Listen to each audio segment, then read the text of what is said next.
What advice would you give to someone that's about to start their journey in something that they're uncomfortable with? I'm a week away from my 27th birthday. Yeah. And I can very easily see how people that lives revolve around go to work 9 to 5, go to the pub, go to sleep, repeat. Like, I can see how as an adult, it would be very easy to be stuck in one of those ruts and not have it within yourself to actually pluck up the courage and get going. Just give it a go. That I've learned in the past 2 years or so that I still am a very comfortable person, but if it's something that's going to better me, then I'm going to do it. Like, I've got to the point now where if I'm going to do something, that I'm not going to half-arse it. How you do anything is how you do everything. Motivation is the tiniest bit, something where it's not part of my schedule, it's a part of my life. Yeah, it's just what you do. Nutrition. You are the peak physical male physique. You would put me to shame, my friend. Talking for someone that's done it from experience many, many times and it's worked. What's your piece of advice? I tried this year a couple of weeks ago and it was mentally very difficult. You've got to try it once and do it to know if it's worth the hassle again, essentially. So how has that mindset helped you in future life? I think it's made me more...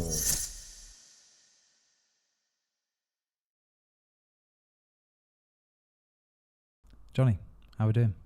All right, not too bad. How are you? Yeah, I'm good. Thanks for coming on. I know Good. it's been a long time coming. Well, when you first mentioned it, I was a little bit like talking into microphones and telling people my honest truth. I don't know how I feel about that, but yeah. It can make people feel really comfortable getting in front of, like, my friend we did the other day, Chris. He's quite confident anyway, but it's still difficult to get in front of a camera. Even for me, like, to just talk to someone and to do this in front of a camera, it's quite uncomfortable to do. So I do understand exactly what you mean. No, it feels quite revealing. Like, I talk to my clients and that all day. Like, I spend all day talking to people. So the idea of talking, I think once I've settled into it, I'll be fine. But and I've done a couple of podcasts before. Yeah. Just on my friends, but it's all been sat in front of a computer rather than actually sat face to face with somebody. So it feels a little bit different. But yeah, no doubt it'll be once I've. Oh mate, you'll be absolutely fine. It's like anything. It's like when I go for a job interview and I'm behind a computer, it's so much easier. But then when I'm face to face with someone, I'm like, shit, there's nowhere to hide. Yep. And it's exactly the same. Yeah. But yeah, no, I wanted to get you on because I think your life's pretty interesting. So from work, you also play golf all the time, and it's so much much work. You almost also compete in martial arts as well. Yeah. And like, there's not just one thing about you. You've got multiple different things you're trying to go for, which is really interesting to me, because a lot of people only struggle to go for one thing, whereas for you it's work, and then it's, I need to be the best golfer. And also I need to win at this competition, or I need to also diet, get that perfect. And it just blows my mind how many things you can do and do well. Yeah, I mean, it's a lot of energy, but I feel like when you've got more than one thing to focus on at a time, it allows you to find like a little bit of balance. Like one thing's getting really tough, you've got the other thing to escape to. So whether that be like having really long days at work, you have a bit busy couple of days, but then you've got more time off, so you can go play golf and just forget about the work. And when you've got a competition coming up, you need something to kind of take your mind away from the fact that you've got to be training. Your training's your main focus, and then you just need to settle your mind away. Yeah, it's like, I'll just go and talk to my clients at work, and then your mind's in their world instead of your own. So yeah, it takes a lot of like physical energy and mental energy, but it really kind of balances itself out as well. Go then, talk to me. What is it that you do, and just go into from what made you want to get into it, and what is it you've done for however many years you've done it? I left a job doing sales and was kind of in a position where I needed a bit of cash. I'd already been helping out with classes, helping to coach kickboxing classes where I was training for a couple of years prior, but literally just like taking those classes for other people. And it was suggested that I just put it out there on the internet, put up a Facebook page and try to take on some one-to-one clients just to fill some time, make some money until I kind of sort myself out with the job. I was at uni at the time doing a foundation degree in business, and I didn't really have a lot of like a super amount of free time, and I used all of that free time to get clients and just basically just coach kickboxing. And it was cool because I didn't really think of it as a job at that point. It was very much like, oh, I'll just do a little bit extra at the kickboxing club and I'll make 20 quid or whatever it was. Like, it was, there was no pressure, you know. It was just take on some clients. If I get clients, great. If I don't get clients, not a problem. And it kind of took off, really. I mean, that was 2017, I believe. And by 2018, I was at the point where I was doing like 10 to 12 clients 6 days a week, and then 4 or 5 on a Sunday. Like, it was mad. Yeah, 2018 was a mad year. That was tiring. But it took off within a year. It's kind of led me to the position where I am now, where I'm trying to take what I do and take what I give to people in a wider sense, and have kind of rebranded to form a business that actually delivers more than just kickboxing, but it delivers all the same benefits and good stuff that coaching, one-to-one kickboxing coaching can give, because there's so much more to it than just obviously the physical benefits of training. There's all the mental benefits. There's the time to chat to your coach. There's a whole lot of stuff that we can get into, but there's so much more to it, and I want to basically bring that to people who don't necessarily want to do kickboxing, because I understand that that's not for everyone. But in short, took on some clients, and now I'm trying to run a business that provides all that good stuff to people through kind of various sort of formats. So what's the motivation behind, so coming away from the working side of things, in terms of what stage did you want to go into competing, or when did that come into your mind as to that was something that you wanted to try or to do? So I'd always competed in, or I'd always been competitive in sports, various different sports. The rule in our house when it came to school sports was, if there's an after school club, we were going to do the first trial, whether it was a half term or whatever 3-week program. We'd do it first, and if we didn't like it, we never had to do it again. But we always tried different sports. Nice. I played for a football team outside of school. I played for a cricket team, and then come 13, 14, I started playing rugby instead of football. Played basketball for a school team, and always was in some sort of team sport. But as a kid, we did taekwondo. That was my first martial art from 5 to 10 years old. And I got to a couple of belts away from my black belt. And I'd always competed throughout that in sparring patterns, special techniques. And so I'd always been competitive in martial arts from that kind of early age. And so it's just instilled in me. So when I started kickboxing at 14, on the off chance my friend had said to me, one of the guys from the rugby club said, "Oh, do you fancy coming and trying this kickboxing club out?" Within 6-9 months being there, I was sparring and then competing kind of straight away from my like low coloured belts. And it just kind of spiraled from there into being as competitive as possible in every single kind of facet of my life. So when you, interesting point, going back to where you said that it was a case where you, in your house, it was try one thing and then you never had to do it again. Yeah. See, my parents tried to instill that into me when I was younger, but I just wasn't having any of it. If I didn't like it, if I didn't like the idea of it, I wouldn't do it. Right. And looking back now, trying things is a powerful thing. Try it. If you don't like it, then you know you don't need to do it again. You don't not to do it again. A lot of people aren't like that, and a lot of people like me wouldn't have that in them at a younger age. What did it take to have that, and how did it help you in order to do that? I mean, in reality, it wasn't a choice. It was, there is a kite club after school. You are going to go and try flying a kite. Like that was, and it would be kicking and screaming, leaving me at school, just not coming to pick me up because that was the day I was supposed to do it. Like that was just what it was. There was no choice about it. Yeah. But even now, looking back on it, like I'm as grateful for being put in that position as anything, because when I work with schools, so I work with kind of primary schools and high schools in the area quite every so often, every couple of months, and I always talk to either the PE teachers or the other instructors that might be at these programs that I'm delivering, and just say, I can't believe how lucky. Like, kids don't realise how lucky they are. They get to go to a school in a good area where they've got so much opportunities to try so many different things that as an adult, you don't typically get those opportunities put forward to you.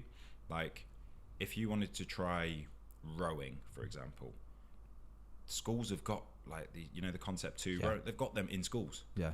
And then they'll go on like day trips to a lake and go and try kayaking, or like as an adult, if you want to try kayaking, you've got to sign up for a membership somewhere and buy yourself a load of equipment, and you can't just go and just it doesn't happen like that. So yeah, I think I'm really just lucky that I was put in that position organically, just through my parents' parenting style. There's something they agreed on. They were both competitive sports people themselves, and so it's just like in terms of how I took to it, I didn't have a choice, but I'm now really glad that I didn't have a choice. And I think that whether it's talking to parents, encouraging them to get the kids to try as many things as possible, or talking to kids and encouraging them to take the opportunities that are presented to them, I think that you're absolutely right. It's so important, and it builds a lot of character and helps you to understand yourself when you know what you like and what you don't like, because the only way to do that is actually by going and trying stuff. And how's that helped you in later life, especially with having your own business, competing as well, and not just with that, but it's also with like a goal in mind. So if you have a goal of, let's just throw one out there, to get a six-pack, you've got to try it once and do it to know if it's worth the hassle again, essentially. So how has that mindset helped you in future life? I think it's made me more empathetic towards people. Like when people are struggling with something and they go like, oh, I've never been, someone will come to a class and they're maybe out of shape, and they're like, oh, I never tried it before, but my friends brought me down, or I just thought I'd give it a go. And you can really get behind them and be like, what, that's amazing that you've come and done that, or I'm like really proud of you for taking the step and having a go, because I know it's not easy, because whilst I did do stuff, I see the flip side and friends and stuff from school who didn't do stuff, and you just go like, wow, we're very different people, and you understand that they would never do that. And if that's the sort of person they are that wouldn't normally try stuff, then it's a huge deal for them to do it. So it's definitely made me more empathetic in terms of understanding people's difficulties. And I think, generally, like, I think that as an adult, plucking up the courage to give something a go, like this, for me, podcasting, never done it before, but why not? Exactly. You know what? I might come in, sit here, feel stiff, feel like I can't get my words out, feel horrible, and just go, and I'm either going to go, that was rubbish, I never want to do it again, or I'm going to go, okay, I felt like I didn't do great, but like that was kind of fun, and like I want to try it. So I want to try and work on it, and I don't know which of those reactions I'm going to have until after, and who knows, I might go on and have a podcast career after this, and what I mean, like, you don't know. I mean, I've spoken to you about it before, YouTubing and podcasting. I mean, you've spoken to me and gone like, start a YouTube channel, and I've been like, it's maybe it's a difficult sell for people, because it's so unnatural. I mean, it's because it's not a case of, like before this, we spoke for 25 minutes, just casually, just having a chat with each other. It was comfortable, but then as soon as you get into the point, okay, let's make a start, it's so like, tense, and everything's just like shit. What do I do? How do I do it? I'm going to stutter. I'm going to fumble. But it's because you're under more pressure of, you are being recorded. You are going to have it watched back, and that's where these things get a bit nervous. And I totally get it. And I think it's the same as you mentioned, going back to when people as adults would join your class for the first time. I was pulled down. I was come with my friend, or I didn't want to come, but they made me come or whatever. And then you're more empathetic with them.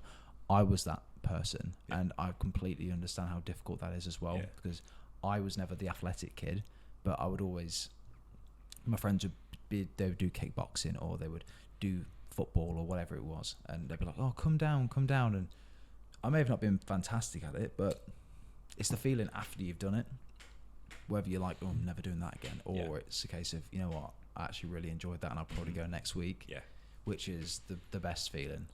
It's hard to get that kind of, that like, not novelty, but being new to something where everything's fresh and exciting.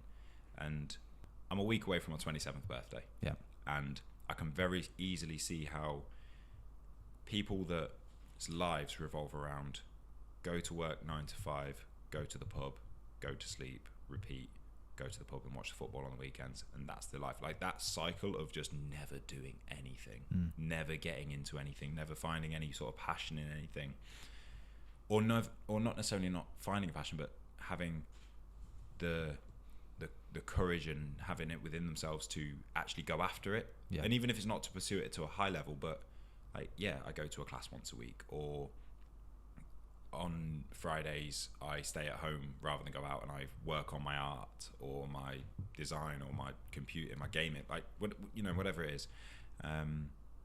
Like I can see how as an adult it would be very easy to be stuck in one of those ruts and not have it within yourself to actually pluck up the courage and get going and just give it a go. I suppose it's difficult for some people as well with looking for that, because it may not be a goal, it may just be something that think, oh, I might like the look of that. Like I'll say my mum, she she's joined a few of your classes, she really enjoys it. Maybe it's only once a week, but it gets around, she really likes it. But it's sometimes, if you don't have the vision or you don't know what's going to happen, people find it really difficult to be able to stick with something. So a lot of people are in stuff for the short term rather than looking for the long term. So they'll look for the destination, like they'll look straight ahead to the six pack, rather than the journey, what it's going to take to get there, which is the diet, the cardio, the weightlifting, which is the difficult bit they will never ever want to do. No. They'll just think, how am I going to get there quick? Yeah. Which is, I'm not going to go into it because there's so many things you can do to cheat, but they're not going to look at the hard work. They're going to think, what's the quick solution to my problem? Together? 6 minute abs on YouTube, which never bloody works. Stuff like that. And that's, it takes a lot to put yourself through it to get to an end goal. Yeah. I mean, that for me is very much like, that kind of resonates for me with my jiu-jitsu, in that jiu-jitsu for me was amazing because it was a fresh start at a brand new art. I'd always done striking, as I say, taekwondo, into kickboxing, and I've done various bits of boxing, Muay Thai, and other things, but then grappling was brand new, and it was like, jiu-jitsu black belt, that's never going to happen. And then in the middle of this year, when I've gotten more serious with my jiu-jitsu, it's turned into kind of, well, actually I'm not that far away from being a blue belt, first promotion from white belt to blue belt. And you can see that actually that's not come from wanting to be a blue belt. That's very much come from enjoying classes, turning up, and next thing you know, you're getting somewhere with it. Yeah. Like the intention was never. I kind of thought I was a blue belt. I thought I was just getting. Okay, I got that technique down, and then I got this technique down, and I've not been tapped out today, or I only got tapped 3 times instead of 10 times, whatever it is. And so taking it on, I think, like we've just kind of talked about, taking on something new, like I'm quite open to that, but because I've got that attitude, it was very much like I just take it on and see what happens.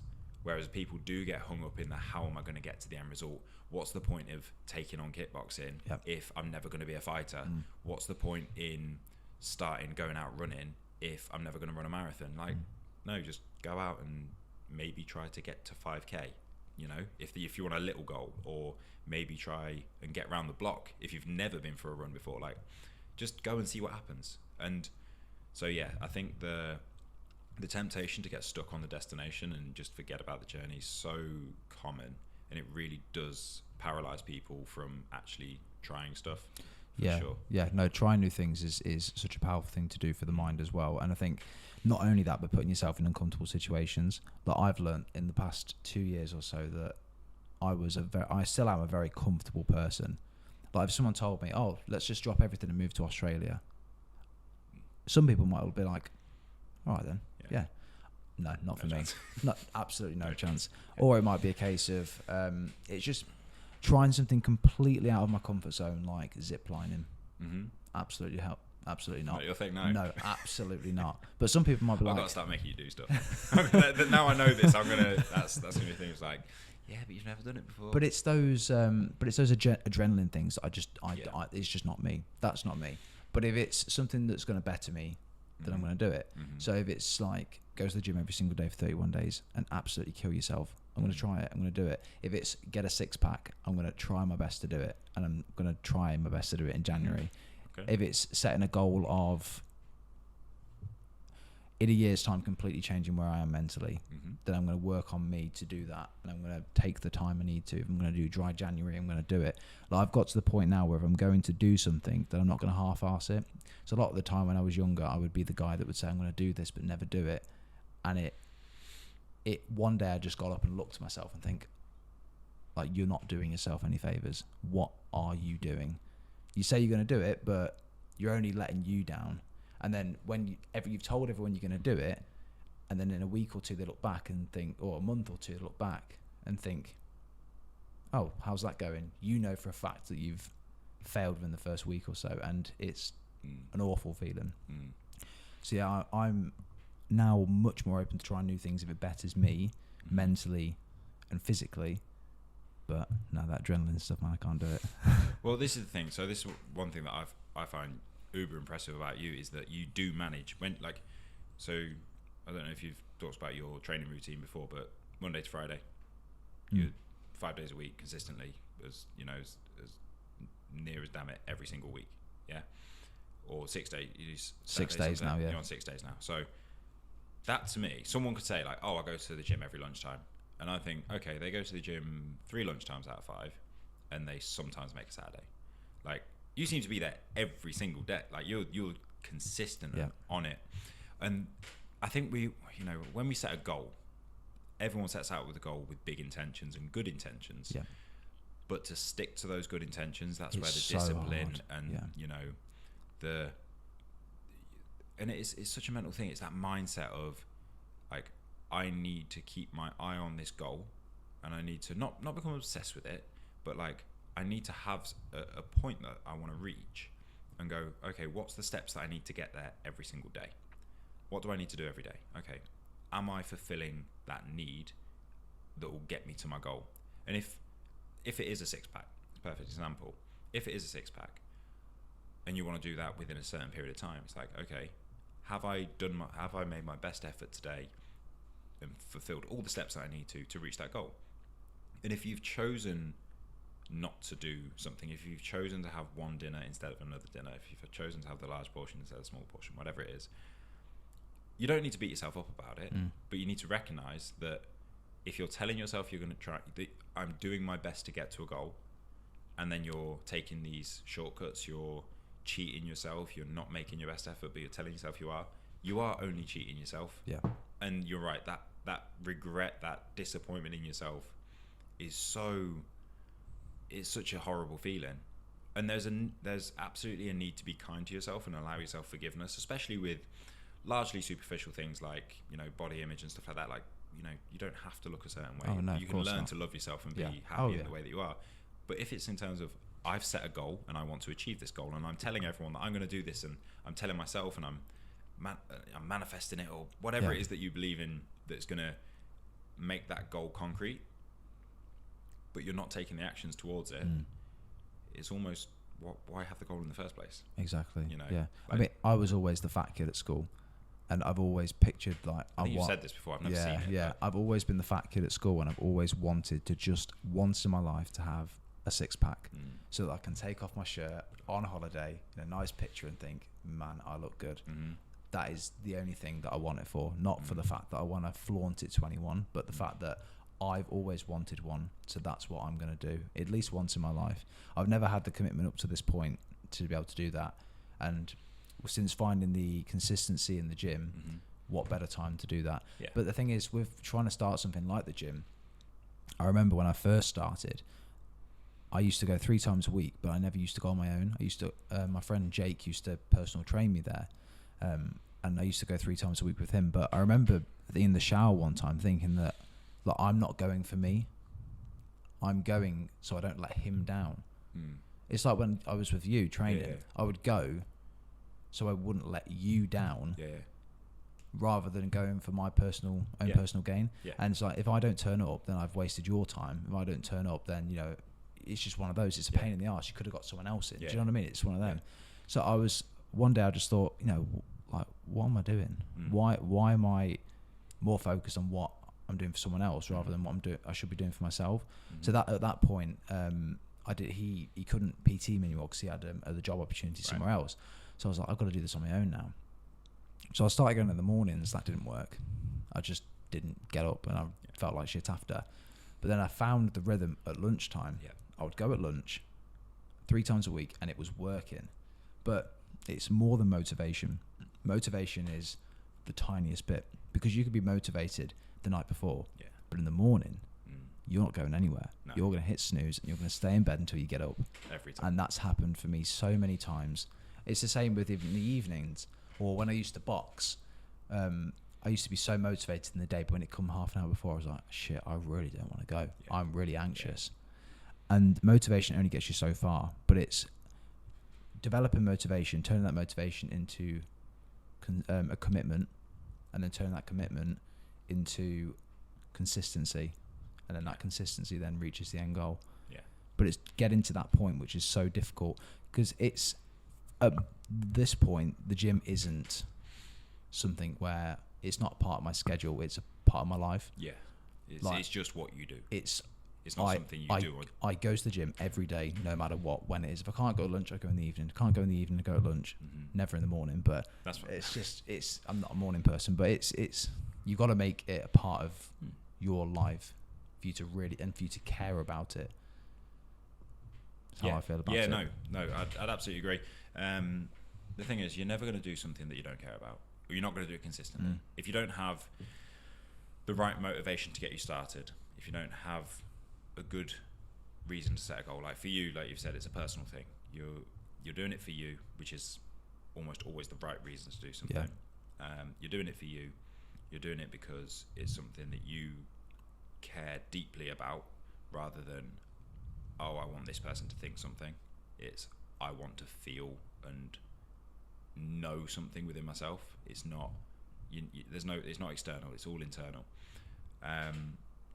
But yeah, like we talked about, that kind of, everyone sets out with good intentions, but when you're coming to, you say you hit the snooze alarm, everyone hits the snooze alarm, because the night before, when it's easy, when it's, oh yeah, I'll just get up, I'll just wake up and I'll feel as motivated as I do now when I'm wide awake. Yeah.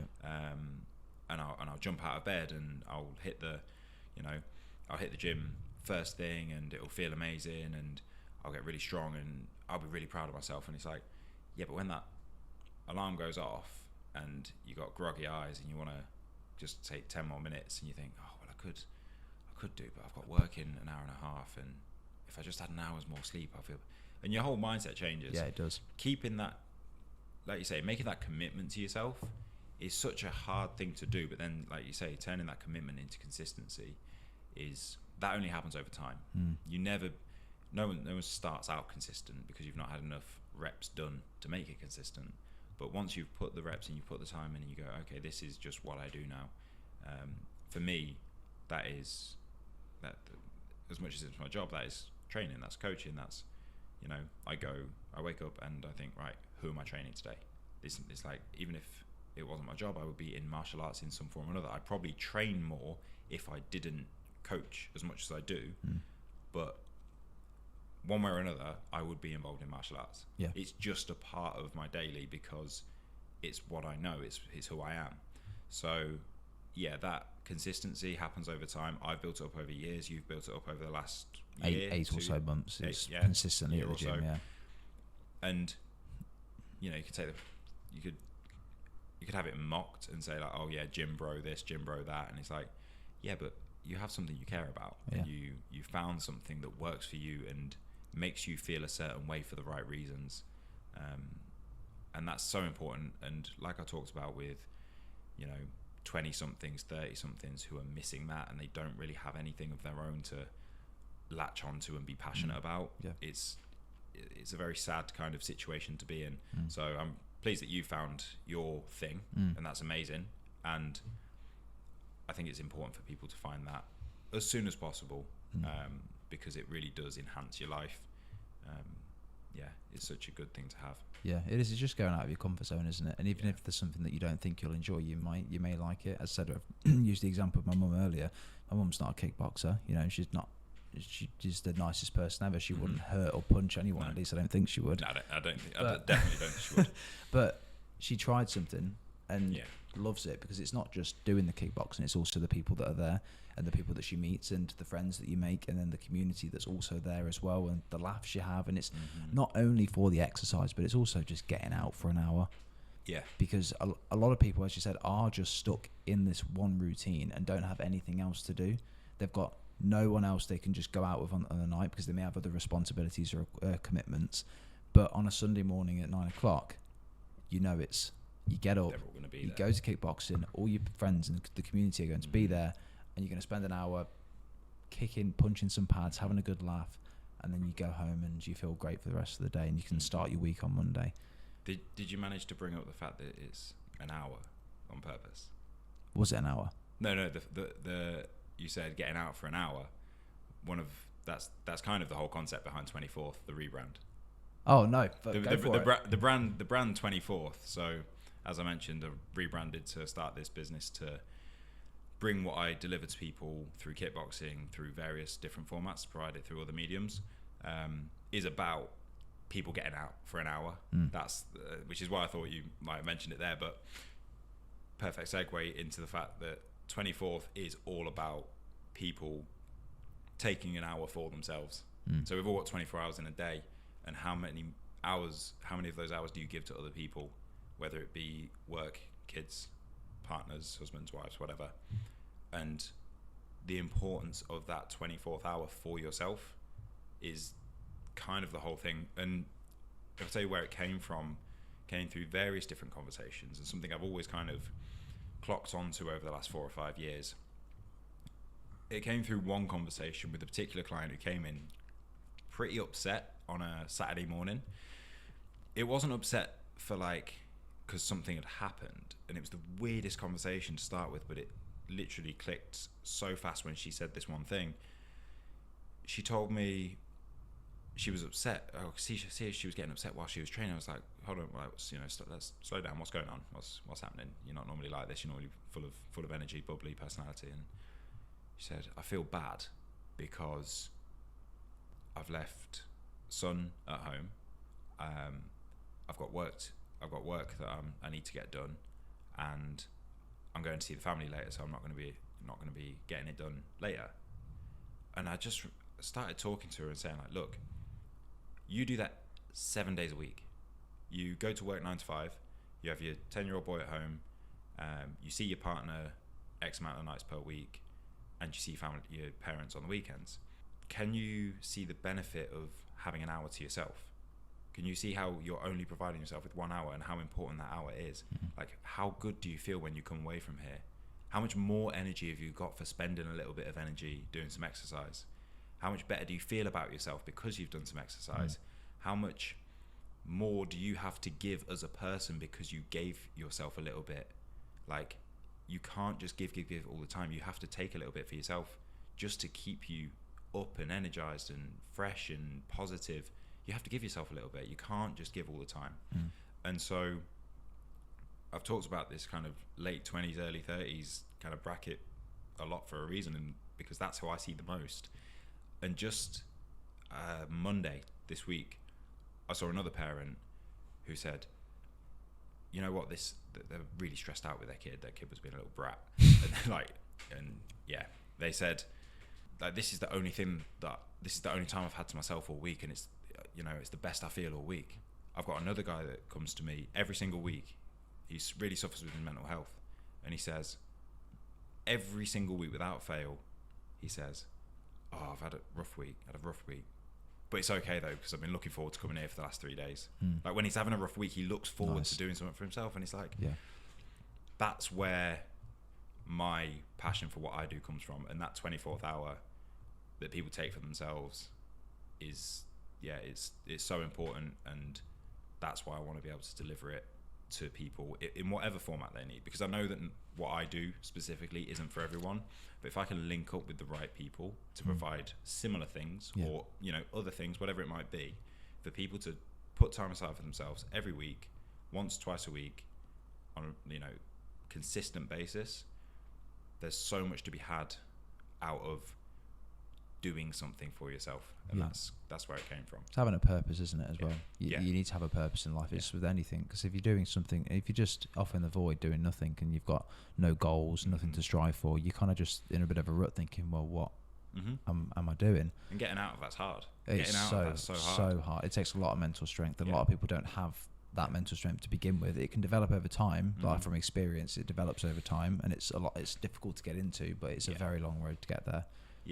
And some people are lucky enough to have good friends and networks around them to pull them out of it and say, oh, you've not been doing this recently. Why don't you go back and try that again? Or, you know, like, oh, you've been out of routine for a while. Why don't you give this a go? Try something new. But if you don't have that, it can be, I can imagine it'd be a dark and lonely place to have no one sparing you to do anything positive. Yeah, it can be, definitely can be. But to end off this section then, what advice would you give to someone that's about to start their journey in fitness, whether it be the gym, whether it be kickboxing, whether let's actually just make it more varied. Start their journey in something that they're uncomfortable with, something that they may not have done before, something that their friends may have pulled them into. So it could be a fitness, it could be the gym, it could be a YouTube channel, it could be a podcast, but they're very uncomfortable with the idea of starting. So with me, for the podcast as an example, I had the idea, but it was so difficult for me to just be like, let's do it. So what advice would you give to someone to do like that? Try to keep an open mind. That would be the biggest thing for me. Is if you're going into something and going, let's say, for example, it was starting a podcast, and you might start something like a podcast and go, I'm going to try and record an episode of a podcast, or I'm going to go on my friend's podcast and go, I didn't like that. But if you were so close-minded to being a podcaster, well, they also have to edit the podcast.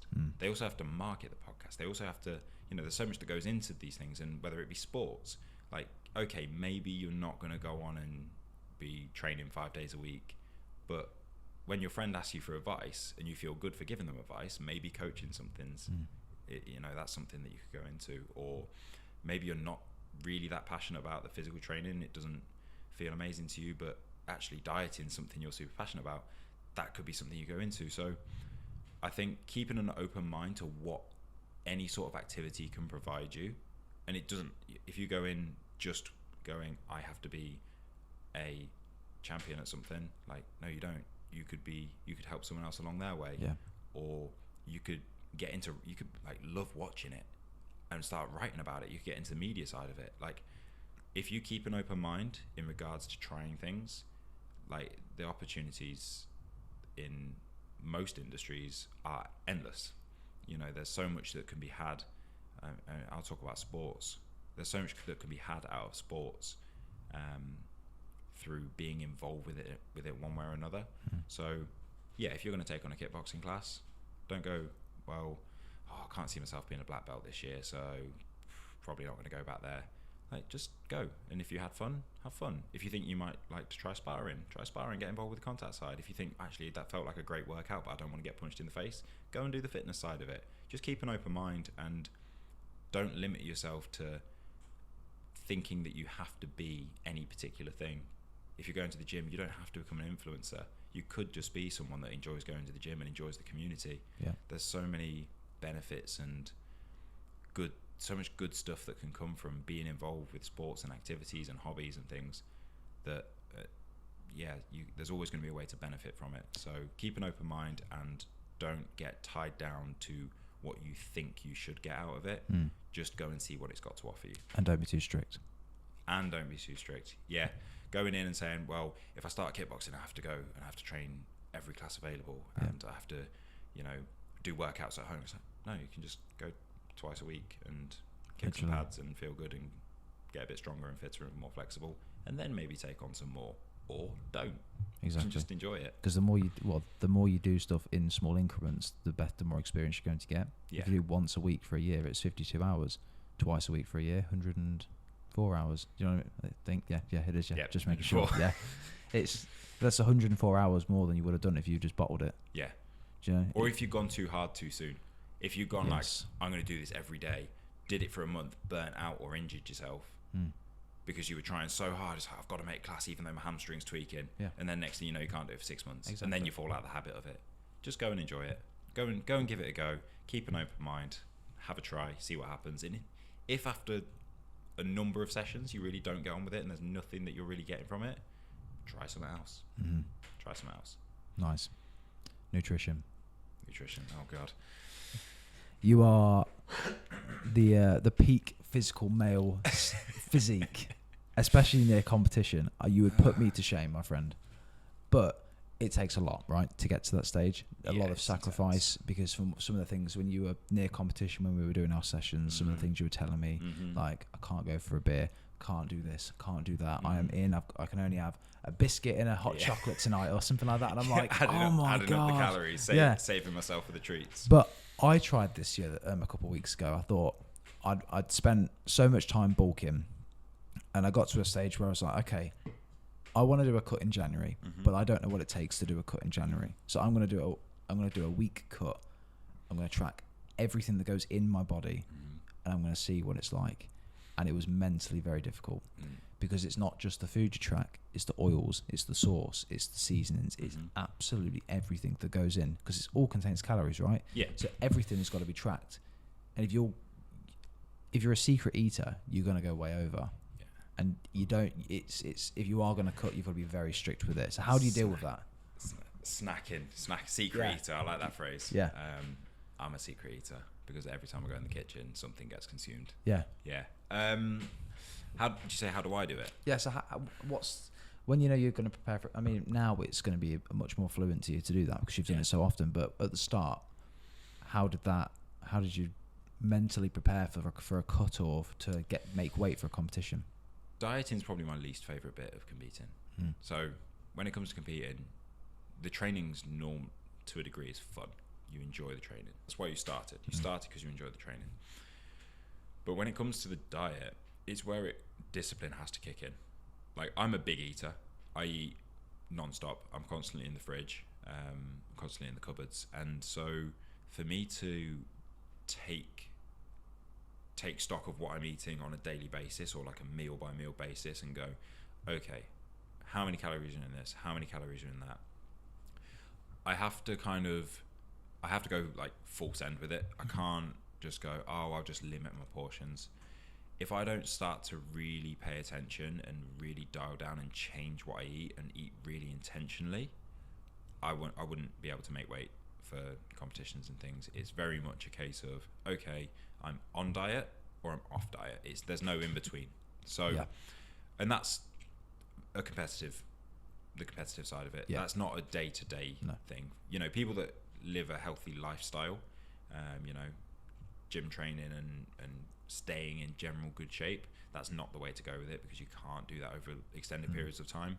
But I know if I've got 6 kilograms to lose in 5 weeks and I know that I'm going to cut 1 kilogram of water, so I've got that's 5 kilograms of body weight that I need to lose. I go, okay, what's my calories that I need to lose 1 kilogram a week? What food can I get out of that? How can I stretch that to make sure that I'm full as possible? Because I say I'm a big eater. I like to eat a lot. I like to eat throughout the day. From kind of 10, 11 o'clock onwards, I'm constantly eating. So it has to be very kind of pre-planned. I know what my main meals are. I know how many calories they provide me. And I know what I've got left over for treats because I can't go for a day without something sweet. I really struggle and I become a very nasty person. So don't keep me away from. I won't be training with you on those weeks then. Don't keep me away from donuts and chocolate bars and sweet treats. So full send, on diet, pre-planned meals, pre-planned lunch, dinner. As I say, I normally eat from 10, 11 onwards. I don't normally later than that, to be fair, 11, 12 o'clock. I don't normally eat breakfast. That's out of habit and just my routine anyway with working in the mornings. I'm on diet for competition, so this is what I'm going to eat for that. And then if I've got calories left over within what I've allowed myself to lose the amount of weight, then I'll have something. And it's always in the evening because I know that if I have it in the day, I'm still going to want it in the evening. So I have to save it. That's where my discipline kicks in. Yeah. Is don't eat it in the day. Save it for later because you know you're going to have it later. Yeah. And you'll just be doubling up if you have it in the afternoon as well. So I found that to be my biggest problem. Evening eating. Yeah, it's the hardest bit for most people. Horrible. I can go the whole day without eating, no problem at all. But as soon as it gets past 5, 6 o'clock, I'm like, what have I got? There's a cake in the fridge. I'll have one of those chocolate bars. Oh, let's have this. And it's even if I've had my dinner, I've got a very sweet tooth. Right. So I'm like, after my dinner, what's in the cupboard? Yeah. Should we have a biscuit? Should we have a hot chocolate? That sort of stuff, just to satisfy the sweet tooth. And it's so difficult to get around that. But volume eating is really important as well, I found. When I was doing this week's worth of cut, I think I limited myself to around 2,500 calories a day, which for some seems quite a lot. But for the amount that I was moving, it was ideal for me. And I was able to lose weight. Not a significant amount, but enough for me to be disciplined in what I was eating, and volume was so important. So a kilogram of vegetables compared to a kilogram of chocolate, you're gonna have the calories are gonna be night and day. You're gonna have so many less calories in a kilogram of vegetables than you would in chocolate. Absolutely. Even just a chocolate bar and weigh it out in comparison to what you've got in vegetables or fruit, it's gonna be night and day different. So it's just finding out what you like, and also stuff that's convenient. A lot of people eat unhealthily because of how inconvenient it is just to cook. So I'll be like, that's me. I'm not good. Yeah, that's 100% me. Cooking's my downfall. And it's just, I'll go get it. I'll go get McDonald's because I can just go 10 minutes there and back, and I've got the food nice, warm, ready, and I can eat it. Exactly. Yeah. And that used to be my biggest problem, which would be just convenience. I'd rather get it done and not waste the time doing it. Whereas now I quite enjoy, because it's a sort of a part of a routine now, so it's okay. But I quite enjoy the cooking side of things and whatever. So it's made it a bit easier for me. But it is just the time that people don't like to have, especially for a long day of work, coming home, spending an hour cooking and stuff. Yeah, I think for me, I mean, I mainly eat kind of after 9 o'clock. My dinner comes after 9 o'clock because I'm normally working until 8:30, 9 o'clock anyway. So yeah, it gets to that time. You get in 9:15, 9:30, and the last thing you want to do is spend an extended period of time. And by extended period, I mean like more than 20 minutes stood in the kitchen. Like, it's just not what you want to do. Well, it's not what I want to do. Some people get an absolute joy out of cooking, and I wish I was that person, but I'm just not. So, or not at this point in my life. So that, for me, that convenience cycle of, okay, well, what can I go and get and put in my face that's going to take me zero effort and give you the calories that you need, and give me what I need. And it's, if we're talking about that like competition diet phase, or your cutting phase of your diet and training, it can be so difficult because you don't want to get neurotic about it. You don't want to get like, oh, I have to like weigh out to the grain of rice. Knowing what your portion is, making sure it's a good portion, it's the right portion for your calories. But you can go off the other end with it and be like obsessed, and that's not healthy. No, especially when you're doing it as, it's not paying your bills to be in shape. Yeah, it's not looking after your family to be in shape. It's just because you want to do it. Yeah. So there's no need to get obsessed with it. To that point, like I said, I can't. For me, I talked about the fact that I like my sweet treats in the evening, but some people say like, oh, but if you eat sweet sugary foods before you go to bed, you're not going to sleep as well, and that affects your recovery, and then your training output's going to be lower, and all this. Like, yeah, but equally, I compete at an amateur level in jiu-jitsu for fun because I like doing it. Yeah. If I don't make weight, it would really suck, but it's not going to be the end of the world. So you can't get neurotic about it. But yeah, you do need, if you want to, we talked about achieving goals, there's no point setting these goals if you don't genuinely want to achieve them. So if you want to achieve your goals, you have to have a little bit of discipline, bit of commitment, which is good for everyone, to have a certain level of discipline in their life and stick to it and really do your best to go, okay, I know that I'm a lazy cook. I know I don't like cooking, so I'm going to batch cook foods and I'm going to meal prep, which is what I do. I'll make, if I'm on prep, cutting weight, I'll do 4 days worth of lunch and 4 days worth of dinner, and then from there I'll go, right, okay, I'll make something different for the next 4 days, and that's the only way I get variety. It's not that exciting, but it allows me to achieve my goals and still have room to have my sweet treats. Yeah. And it's finding that balance. And some people need like a cheat day. Some people only need a cheat meal. Some people will put cheat meals in throughout the week. They'll do like a Wednesday cheat meal and a Saturday cheat meal, or whatever it is. Or they'll just say, oh, you know what, Sundays I'm having a roast at lunch and then a takeaway and eat, whatever it is. Some people like to do it that way. But finding that balance that works for you is probably the biggest thing, and that only comes with a bit of time and practice. Some people will think that they're going to get up and make, 15 ingredient smoothies every morning, and then prepare, fresh lunches every single day at lunchtime. You're probably not going to do that, but you can try it and realize for yourself that you know that's not it's as just easy trial as and it error, seems. isn't it? It's trial and error. Give it a go, just like everything else. Give it a go, see what works. You tried training in the morning. Yeah. You wanted to be consistent in the gym, so you tried getting up probably 6 a.m. something like that. Yeah. Get in the gym. Oh, this feels like shit. Yeah. I'm not going to do this for more than a week. Okay, let's try the evenings. Let's try lunch. Oh, this works better. 3 days a week. This feels good. And yeah, that's there just isn't only enough, comes through practice. yeah. There's just not enough time in the day to do everything. No. You do sometimes have to just prep. Mm-hmm. Like food, my relationship with food when I was younger was completely different to what it is right now. Like I would always be like, I've got to have something I enjoy. I've got to have something nice. Whereas now, as much as I like to have that, I'm just like, what's going to benefit me the most? Yeah. Which is a cold piece of chicken in the fridge in a wrap with some cheese heated up in the microwave, which is going to give me the macros. Yep. It may not be the best thing in the world, Yep. but I know I'm going to wake up in the morning and not regret what Yeah. I've have ordering a takeaway or having some cheesy chips in a kebab. Yeah. It's just, I know now that for my goal, it may not be the most nutritionally dense dinner. I may not have all of the micronutrients I need in a cold chicken wrap, obviously heated up, but I'm not a psychopath. Just cold cheese Yeah. on a cold bit of chicken. But it's just, it's baby steps, isn't it? Yeah. It's small steps towards a bigger goal. Yeah. So if I'm having that kebab, yeah, I can have one once a week. If I'm on a night out, I'll have one. I'll have something like that. But I'm not gonna just leave that there and then completely avoid it just for the fact that it's not freshly cooked food. Do you know what I mean? It's like if you need to prep, it will help a lot and it will help towards your goals. But you know, try to stick with it. Yeah. If you can. And if people's relationships with food is different, like my friends are the same. They'll love a takeaway. They'll love to do this. They look at me like I walked out a couple of weeks ago with just some cold meat inside of a container and started eating it, and they're like, "What are you doing?" But I'm like, in my head, it's like I know this is going to go towards my protein goal. I know that it's going towards my macros, and it's going to, again, small steps towards a bigger goal.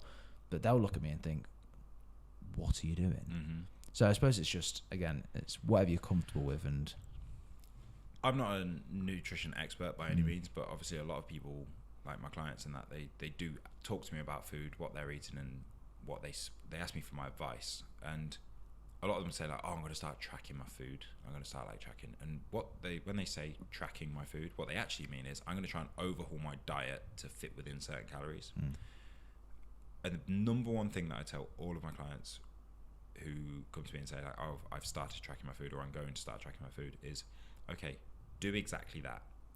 Because what typically happens is, let's say you've got a male somewhat similar, or say like an average size male, probably a 75 kilogram male who's eating 3,000 something calories a day, and they're gaining weight. They're gaining weight quickly, and I can't seem to get this weight. I'm going to start tracking my food. If I can get them, if I can tell them just start tracking it, don't overhaul it. Just go, okay, I'm going to put it into my MyFitnessPal and see what I'm eating. So at the end of the day, they can see, okay, this is what I eat in a day, and do that over a week, so they get a sort of average baseline of what they eat. I go, okay, I'm eating 3,500 calories a day, and I only need 2,500 calories a day. Where's that coming from? Well, I'm eating I'm drinking loads of sugar. I'm having Red Bulls, or I'm snacking on chocolate at night, and I didn't even realize how many calories were in that. I didn't realize that a whole bar of dairy milk actually adds like 1,000 calories onto my daily. And if I can get them to see that, what they can do is go, okay, you're doing all that, but you've only had 50 grams of protein. You're nowhere near enough protein for the fact that you've started doing all this training, and now you're trying to track your calories. You're not eating enough protein. So then they'll add their protein in.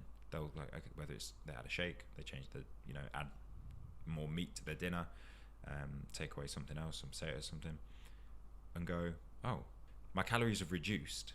I'm still eating a good amount of food because I've added protein in, but my calories are reduced because guess what? I'm not starving at 9 o'clock because I've had a really good dinner that's filled with protein and vegetables and stuff, and now I didn't want it, so my calories have naturally come down.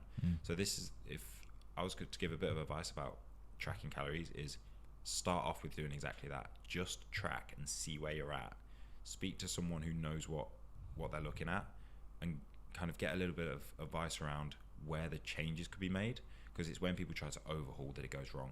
We talked about going like all in and injuring yourself. That's what you're going to do with your diet.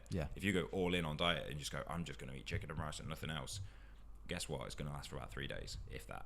And then you're going to be craving like nothing else. Yeah, happened with me with experience as well. Yeah. Crash and burn. Yeah. It happens so quick. Like people get really hyped up. It's like that. Yeah.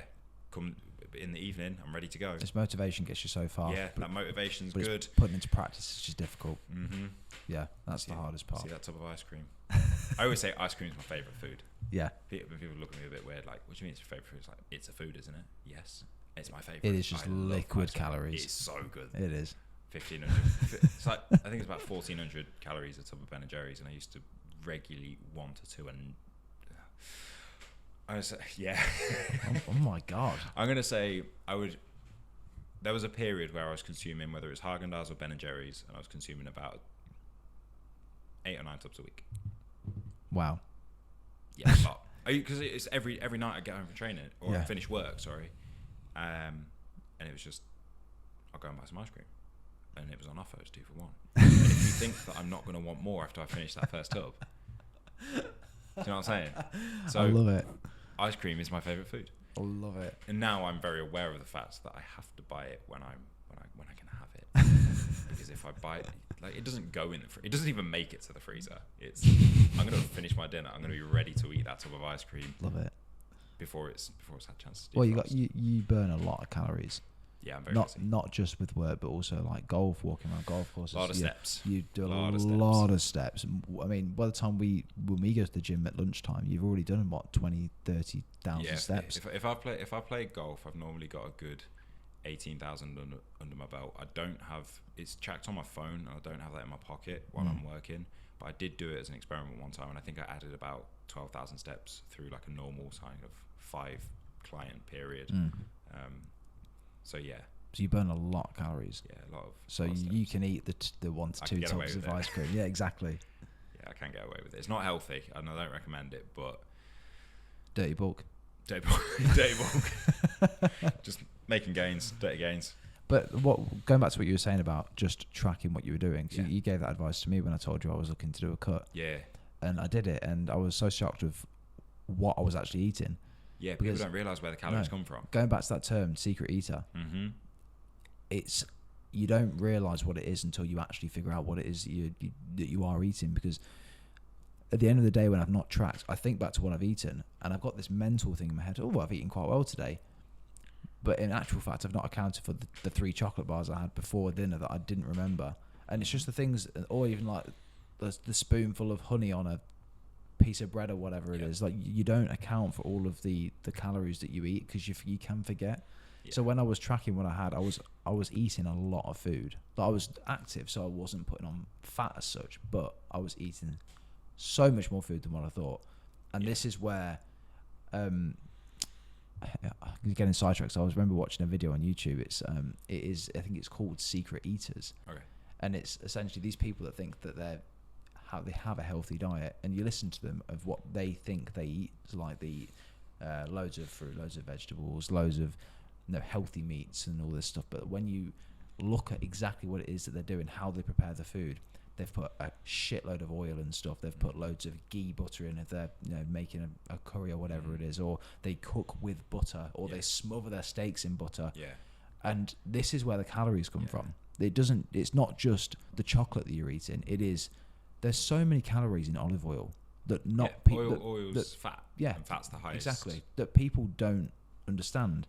And it's one of the main things that I found when cutting weight in even that short week was that not just counting everything that goes into your body, but it's also weighing everything down to the oil that you're putting into the pan, or scrapping the oil and going for a low calorie alternative with like the spray or something like that. It's like, if you're going to have butter, weigh the butter. If you're going to have some crisps, weigh the crisps. Look at the labels at the back, and that's how precise you've got to be with it if you really want to lose weight. Yeah, if you're gonna, we talked about this, cutting phase where you're being intense with it. If you are being intense and you want to get the results of the intensity, you can't be a secret eater. Yeah, like being this meticulous isn't feasible 365 days a year. But if you're on a particular 6-week cut or 12-week cut, whatever it is, if you committed that time to it, you've got to make sure that you're not letting things slip through the net, because those little things will add up. Like you say, weighing out the butter, or using a consistent and small amount of butter when you're making something, rather than just smothering something up in oils and butters and all that stuff. If you look at, like, you'd say porridge is a fairly healthy breakfast, right? Yeah. Well, you can make porridge with water, or you can make it with milk. You can add in a 0-calorie syrup, or you can put some honey on it. You could add some fruit. You could add some nuts, because nuts are healthy, right? You could put a couple of cacao nibs, or chocolate chips or something like that. If you add all that stuff on, and you're using milk as well, you've probably quadrupled the amount of calories in a bowl of porridge. Yeah. So you've gone from 100-calorie oats and water to a 400-calorie bowl of sweet goodness that, but it's good for you though, because it's a bowl of porridge and it's got fruit on it, and nuts are healthy. Yeah, nuts are filled with fat. Fruit's mainly sugar, and honey's also complete sugar. Honey's pure sugar, and just those couple of extra little bits of chocolate just to sweeten it up a little bit. Guess what? You've got enough in there already. But if you don't account that stuff, and you don't, like you say, weigh out everything that you're putting on there, you can't have an honest reflection of yourself on your tracking apps, or an honest reflection of your diet on your tracking apps, because those things are the things that make the difference, not the oats and milk or the oats and water. So yeah, weighing stuff out, there's a time and a place for it, and if you're in that place for it, you've got to be meticulous with it, because otherwise you're not going to see the results, and you're going to start looking in other places when it's really right under your nose, and you're just not seeing it. Let's close off the section. Okay. Similar to what we did last time. Someone that wants to lose some weight, what advice would you give to them to just make a start? Because there's so much out there. You can go on YouTube, you can go on Instagram, TikTok, and there's always going to be someone that wants to be an influencer or thinks they're an influencer, giving you a recipe with 450 ingredients of, this is how you lose weight and stuff like that. But talking for someone that's done it from experience many, many times, and it's worked, what's your piece of advice? To start off dieting in a healthy way, understand what your current diet is. So whether you track your food for the calories, or whether you track it just to see to make a note of what the actual foods that you're consuming throughout the day is, get an understanding of what it is that you're actually eating, because you're not going to make a massive overhaul overnight. You're not going to change your diet in a week. You have to understand where you're at, and make small changes along the way that are going to be consistent and sustainable, and not try to change it all at once. If you try to go from cakes and biscuits to chicken and rice, it's going to last for a very short period of time. You're going to get frustrated, you're going to get disappointed when you find yourself binging in an evening or an afternoon.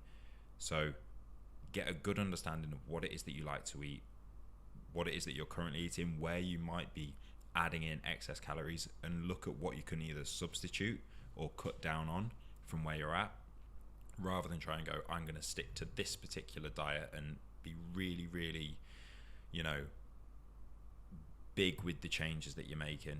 Make the changes steadily, and understand that the weight loss in a healthy and sustainable manner takes time, and it's the only way to have it happen in a way that will last, because otherwise you'll lose 4 or 5 kilograms in a couple of weeks and go, this is amazing, I can do this forever. You can't. It's just not going to happen. So be steady with it, get a good understanding of where you're at, and make changes slowly from there. Nice. We like that. Jonnie, it's been a pleasure. I'm really glad you decided to come on, and I'm glad I got you on. I'm glad I decided to come on. It's fun. Because it's interesting to hear from someone that's gone through it all. Because a lot of people listen to now people on Instagram, on TikTok, YouTube videos of people which look like they've done it, but they may be cheating, they may be using anabolic steroids, they may be doing other things to make them look good, which then in turn will make the person like me, someone that's watching, be like, oh, they seem to know what they're doing, but really, maybe they don't have it all figured out. Maybe they're going through a lot of stuff, but knowing for a fact that you have it in you to be able to do the program, to have a nutritional plan which is going to get you to fighting shape, and you've got the discipline and the commitment, and you work really hard throughout the day for clients, and also do your own things like golf on the side as well. It's admirable, and I know that I know how difficult it is to get to a stage where you are committed to doing so many different things, but when you do try different things and when you do it, it can change your whole view and outlook on everything. It's hard work, but you can reap the rewards. Absolutely. And it's well worth putting the effort into, even if it's hard to start with. Like we talked about back at the beginning of the podcast, trying new things, putting yourself out there as an adult, even as a young adult, early 20s, it's still difficult at that point. At school it happens naturally, or more naturally, because things are thrust upon you don't really have as much say. But once you're an adult and you're left to your own devices, it's really difficult. So yeah, to put yourself out there can be tricky, can be scary, anxiety inducing, but there's very few times that you'll regret it if you're putting yourself into things that you believe are positive.